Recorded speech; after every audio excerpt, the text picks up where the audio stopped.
kahit na majority floor leader si Sandro Marcos at ang iimbestigahang opisyal ay ang kanyang ama, wala siyang magagawa upang pigilan ito.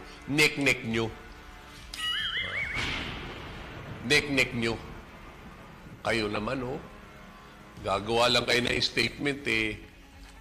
Hindi nyo pa ayus-ayusin nang hindi tumayo ang mga balahibo ng mga nakikinig at nanonood.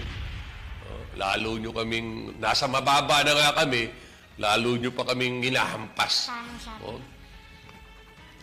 Sa kasong ito, walang siyang choice. Wala raw choice, ha?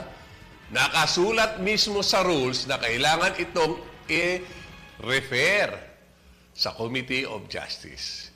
Kahit majority floor leader siya at kahit ang nirereklamo ang kanyang ama.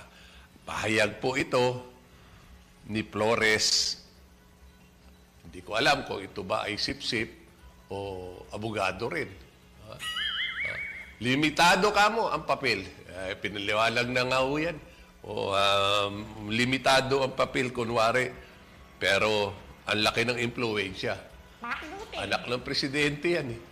Di ba? Pero nagsalita na rin ang ating speaker, hindi pa nga siguro niya nababasa, dahil nabasa na rin. Palagi ko, alam niya na rin ang planong ito, kaya hayagan niya nga sinabi, walang batayan ang impeachment complaint labang kay Pangulong Marcos.